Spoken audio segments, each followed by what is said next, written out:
인간에 대한 섬세한 통찰, 수천 년을 이어온 깊은 지혜. 한국의 전통의학인 한의학이 첨단 과학과 만나 세계적인 전통의학으로 거듭나고 있습니다. 현대 기술이 집약된 한의학 장비를 통해 질환을 진단하는가 하면 한약재의 과학적인 입증과 오남용을 막기 위한 표준화 작업까지 진행되는 이곳. 전통의학 연구기관 한국한의학연구원입니다.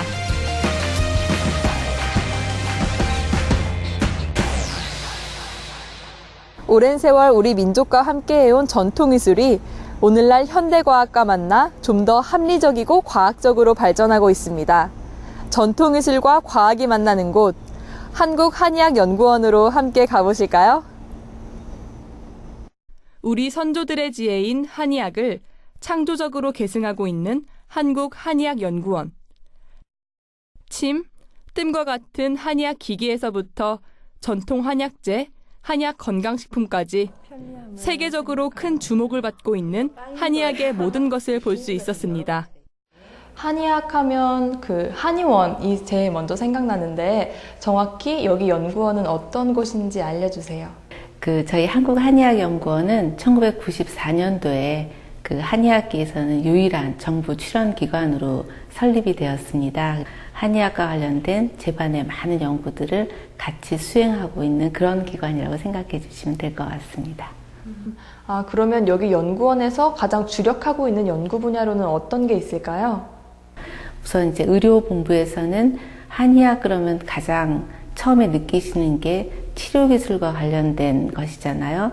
예를 들면 침뜸 관련된 연구, 그리고 또 진단을 도와주는 의료기기에 대한 개발, 이런 것들을 이제 주로 의료연구본부에서 수행을 하고, 그다음에 한약 관련된 연구본부에서는 요새 가장 각광을 많이 받고 있는 천연물 신약을 개발하기 위한 후보물질을 만드는 그런 연구들이 주로 이제 한약본부에서 수행이 되고 있어요. 그리고 문헌정보연구본부에서는 특히 한의학은 옛날서부터 내려오는 고문헌들이 되게 많이 있거든요. 그래서 그 문헌은 특별한 전문 지식을 가진 한의사들만이 해석을 하고 또 새로운 의미를 찾을 수가 있어요. 그래서 그런 부분 관련한 연구가 3개의 연구부서에서 이루어지고 있습니다.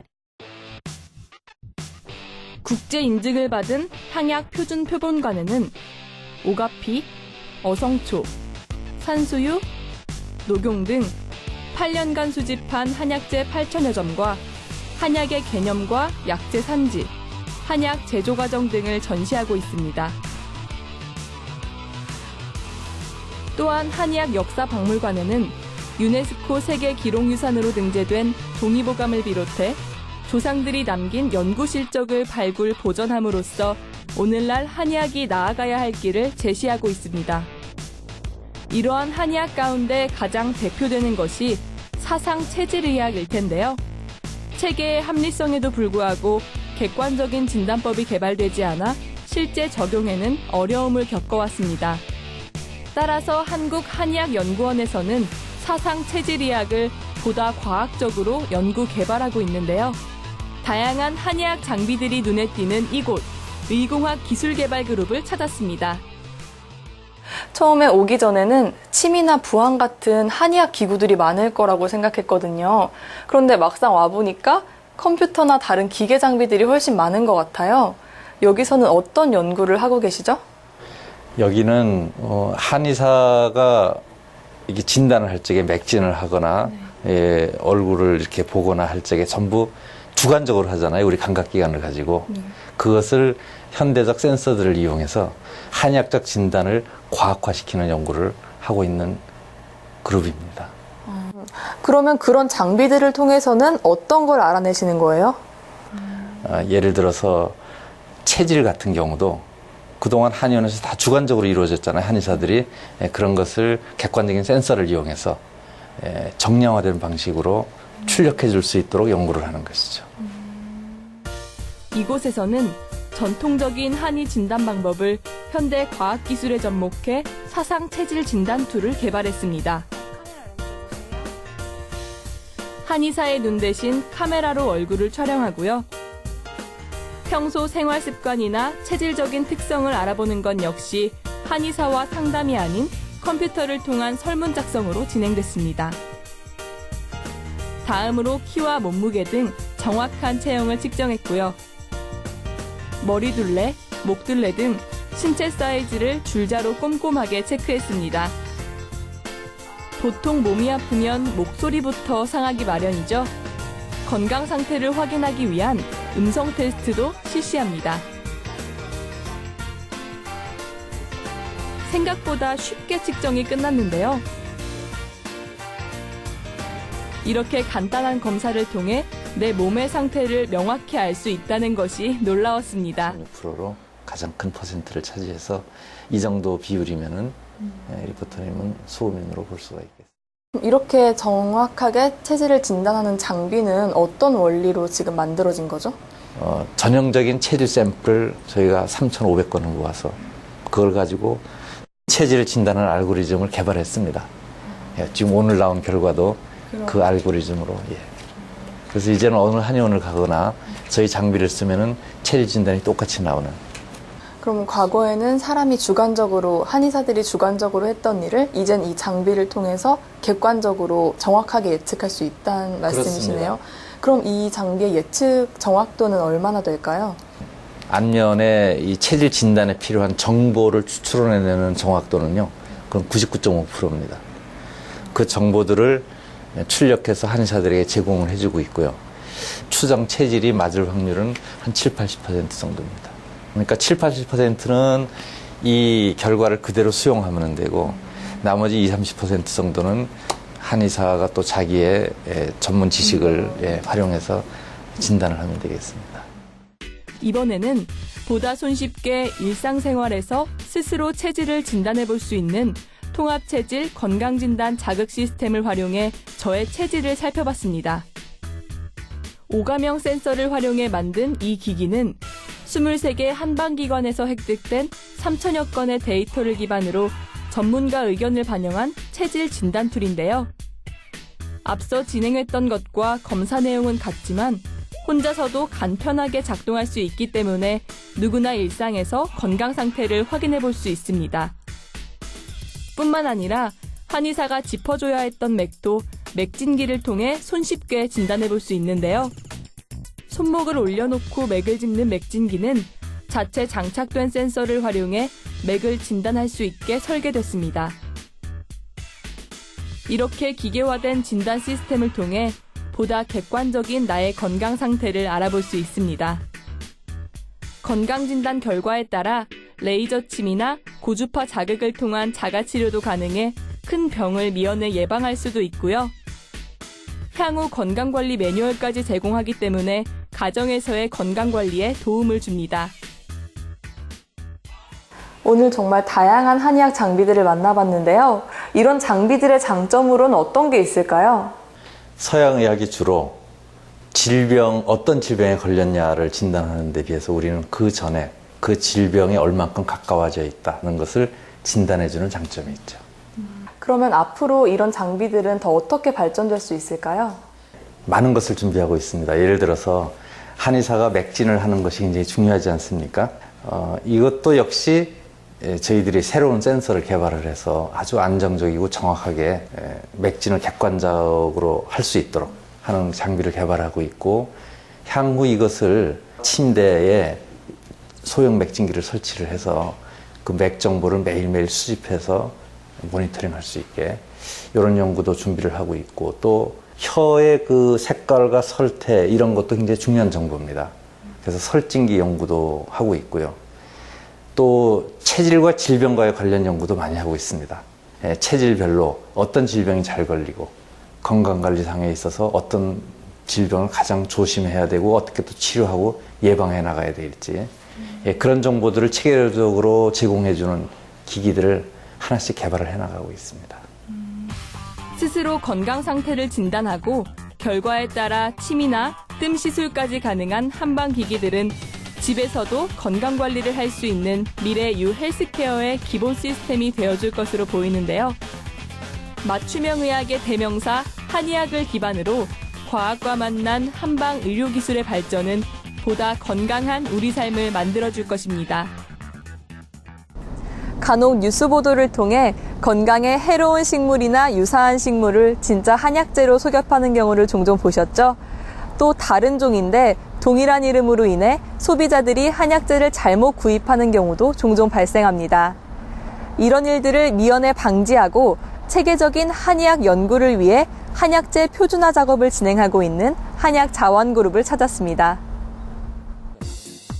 야산에서 직접 약재를 채집하는 연구원들을 만났습니다. 이곳저곳 누비며 약재들을 관찰하고 있었는데요.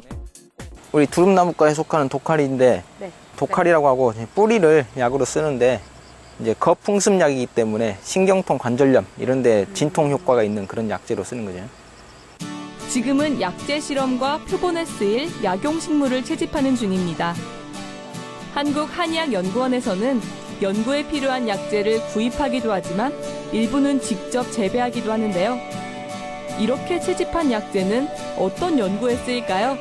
유통되는 것은 정확한 기원종이 무엇인지를 알 수 없는 경우가 많기 때문에 저희가 이렇게 확인이 돼 있는 약재들을 심어 놓고 또는 야외에서 식물체를 확인한 다음에 캐가지고 그걸 대조군으로 비교하는 것이죠. 땅 밑에도 벌레가 많구나. 선인연구원의 꼼꼼한 지도하에 약용식물을 채집하고 시료봉투에 담아서 실험실로 가져갑니다. 먼저 한약 표준 본관에서 약재 표본 작업을 합니다. 채집한 약재를 깨끗하게 손질하는데요. 흙을 털어낸 다음 뿌리, 이파리 등으로 분류를 하고요. 다음으로 흡습지로 양면을 눌러서 수분을 빼줍니다. 압착한 약재를 건조기에 넣고 가동시키는데요. 이 상태로 저온에서 일주일가량 보관을 합니다. 건조된 약재를 표본대지에 올리고 고정시키니 표본이 완성됐습니다. 만들어진 표본은 적절한 환경이 갖추어진 수장고에 보관되는데요. 한약재로 쓰이는 식물을 정리 보관함으로써 기초 한방 자료로 활용합니다. 저희가 이렇게 항온 항습이 가능한 수장고에서 보관하는 이유는 만들어진 표본을 장기간 보존할 수 있고 벌레나 썩는 것을 방지할 수 있기 때문입니다. 채집한 약초들은 실험에도 사용되는데요. 실험용 시료를 만들기 위해 약초들을 건조시킵니다. 보통 약재 실험은 출처를 명확히 하고 종류별로 분류를 하기 위한 분석을 목적으로 진행이 됩니다. 약재에 대한 국가별 기원 규정이 다르거나 정품과 위품을 가려낼 필요가 있는 한약재 기원 식물을 분류해 한눈에 비교할 수 있도록 정리를 해놓는 것이죠. 그렇다면 실제로 진짜와 가짜 약재는 어떤 차이점이 있을까요? 자, 먼저 정품 바나는 이제 옆에서 봤을 때는 그 납작한 공 모양, 반구에 가까운 납작한 공 모양이고, 근데 가짜 바나인 이 수바나는 옆에서 보면은 길어요. 이 바나는 반구형이라 했는데 얘는 원추형이라고 해가지고 이렇게 길고 뾰족한 이 모양이에요. 그래서 딱 보면 옆면을 보면은 구분이 확실하게 되죠. 예. 그렇기 때문에 유통을 할 때 잘라서 유통해요. 옆면이 잘 안 보이게. 약재를 올바르게 사용하기 위해서는 정품과 혼오용품을 분별하는 것이 매우 중요한데요. 이거는 인진인데 진짜는 보면 이 꽃만 보이지 잎이 안 보여요. 잎이 아주 실처럼 가늘어. 굉장히 가늘어서 이제 잘 보이지 않을 정도인데 이게 이제 진짜고 사철쑥 진짜고 가짜 인지는 딱 보면 이파리가 보이죠. 네. 이파리가 가늘긴 하지만 보여요. 이게 말려져 있어도 유광을 충분히 식별이 된다고. 그래서 요 약을 사가지고 딱 펼쳐봤을 때 이파리가 있다. 그러면 일단 그거는 인진이 아니고 가짜 인진. 하얀색 꽃잎이 또 노란색 꽃잎이 있는지. 아무래도 가짜 약재 또는 부적합 약재 또 저질 약재가 유통이 되기 때문에 또 정품 약재이다고 하더라도 품질이 떨어지든 또는 성분 함량이 낮은 그런 약재가 많고 또 원래 이제 가짜라고 하기보다는 잘못 쓰는 약재가 있습니다. 그래서 그런 유통상의 혼란이 많기 때문에 정리를 하는 차원에서 반드시 분석이 필요한 것이죠. 약재 분석 단계는 유관 식별, 유전자 분석, 성분 판별, 이렇게 3가지 단계로 나눌 수 있습니다. 약재의 유전자 분석을 해봤습니다. DNA를 분석할 약재를 튜브에 넣고요. 원심 분리기를 이용해 약재 찌꺼기와 특정 성분이 들어있는 유전자를 분리합니다. DNA는 육안으로 보이지 않기 때문에 합성 효소를 넣어서 DNA를 염색합니다. 파란색 선이 DNA를 의미하고요. 전기 영동조에 전기를 흘려줘서 원하는 약재의 DNA를 분리합니다. 마지막으로 추출물을 기계에 넣어 자외선을 비춰봄으로써 DNA가 잘 추출되었는지 알아봅니다. 컴퓨터 화면의 흰 줄을 통해 DNA를 확인할 수 있습니다. 이번에는 정품인 바나와 가짜인 수바나의 성분을 패턴 분석을 통해 알아볼까요? 먼저 두 약재의 시료를 채취하기 위해 가루 형태로 만들어줍니다. 액체로만 성분 분석이 가능하기 때문에 분쇄된 약재를 액체로 만들어주기 위해 용매를 넣습니다. 환류 추출기를 이용해 시료를 가열함으로써 액체로 만듭니다. 다음으로 약재의 성분만 남기기 위해 농축기를 활용해 섞여있던 용매만 추출해냅니다.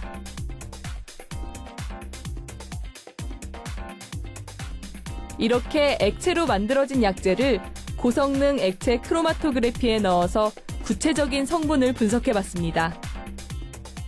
지금 크로마토그램을 확인해 보면 밑에 부분은 정품으로 유통되고 있는 바나이고요.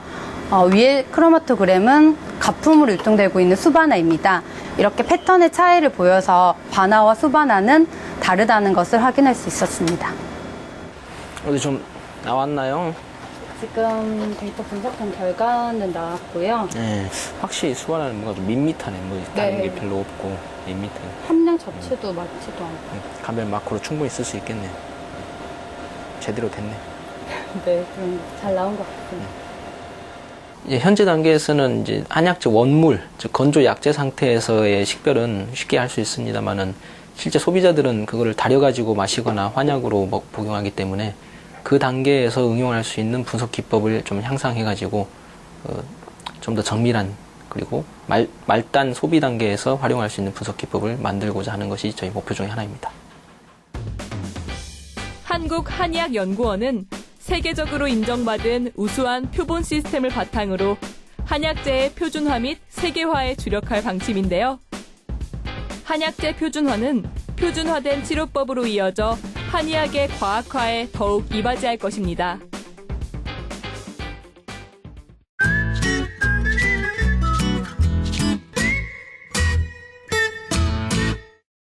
한국한의학연구원들의 솔직담백 이야기를 들어보는 시간이죠. 오늘 함께해 주실 한국한의학연구원 미녀삼총사 3분 모셨습니다. 반갑습니다. 반갑습니다.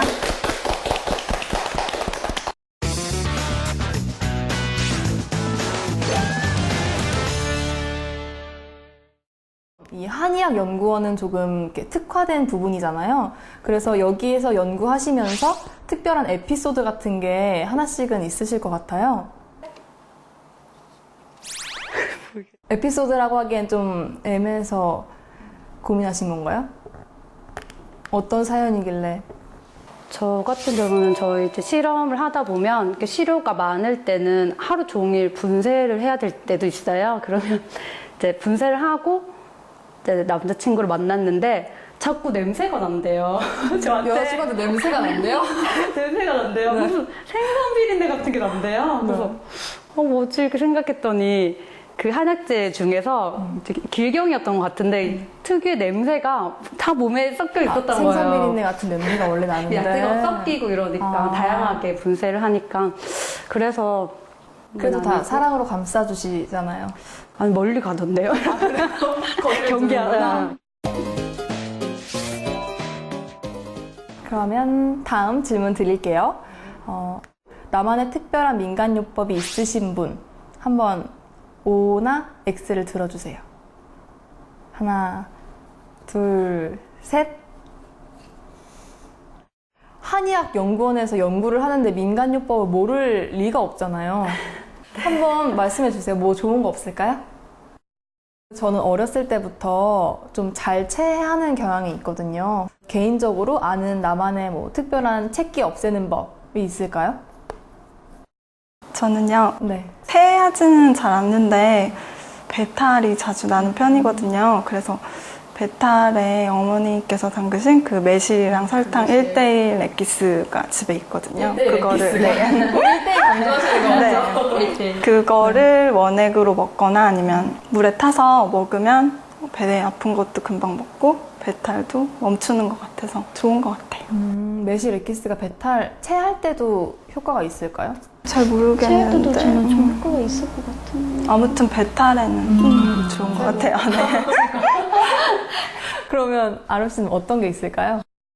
저 같은 경우도 잘 체하지는 않는데 제가 여기 이비인후과 쪽이 좀 안 좋아서 이렇게 뭐 코나 이제 목 같은 데가 자주 아픈데 그럴 때 할머니께서 이제 배 안에 소금 파시고 꿀을 넣어가지고 증기에 쪄서 어릴 때 많이 주셨었어요. 그게 되게 효과가 좋았었던 것 같아요. 뭔가 어렸을 때부터 한약에 관련된 그런 곳에서 사셨던 것 같아요. 그쵸? 증기에 찌고 막 배를 장군이 생각나는 것 같아요. 그러면 지혜 씨는 어떤 게 있을까요? 저는 체하게 되면 우선 1차적으로 이쪽을 꾹 눌러주는 거를 시도를 하고 효과가 있나요? 저는 효과가 있더라고요. 근데 이거 이렇게 누르면 지압을 해서도 체기가 내려가지 않을 경우에는 손을 따는 편입니다.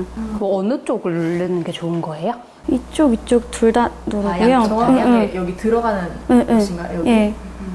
이쪽을 꾹 눌러주고 체했을 경우에는 체기가 있을 경우에는 여기를 눌렀을 때 엄청 아프더라고요. 그래도 꽉꽉 눌러주면 어느 정도 체기가 내려가고 좀 심한 체기의 경우는 손끝을 따는 방법을 저는 이용합니다. 그럼 다들 정말 내과는 안 가시는 건가요? 가시죠? 안 가시나요? 가기는 가죠. 그렇죠. 뭐든 화합하는 게 좋으니까 섞어가면서. 진짜 심할 땐 발까지도. 맞아요. 발도 따요? 맞아요. 발가락이요? 네. 너무 아플 것 같은데? 발가락 따보신 적 있어요? 언니가 예전에 어렸을 때 많이 심하게 체했을 때가 있었대요. 그래서 발까지 다 따고 나서 원래 얼굴이 파랗게 질렸었는데 이게 따고 나서 혈색이 다시 돌았다고 하더라고요. 간혹 그런 경우 있죠. 그럴 때 땀을- 진짜 신기하더라고요. 피도 까맣게 나오지 않습니까? 네, 맞아요. 말투 특이하시죠? 말투가 다나카로 끝나요. 다 남자분들이고 그러니까 연구원에서는 제가 거기는 대부분 남자분들이 예. 계신 거예요? 여긴 여자분들이 대부분인가요? 저희는 여자가 더 많아요. 비율적으로 봤을 땐. 그러면 되게 예쁨 받으시겠어요. 뭔가 분위기 메이커도 되고 귀염둥이도 되고 막내시잖아요. 막내기도 하고 귀여움을 받을 법도 한데 그렇지는 않은 것 같습니다. 뭔가 막내만의 필살기 같은 거 있지 않을까요? 애교 삼아 하는 동작이 하나 있는데 우리 뭔지 한번 볼까요? 궁금하죠? 그냥 좀 간단하게 네. 당당한 여잔데 역시 이래서 사랑받는 이유가 있다니까요. 이렇게 한국 한의학연구원 분들과 이야기를 하다 보니 일상생활에서 요긴하게 쓰일 수 있는 건강상식을 제대로 배워가는 것 같은데요. 앞으로도 우리의 건강을 위해서 한방기술 개발에 힘써주시길 바라며 오늘 랩통 마치겠습니다. 감사합니다.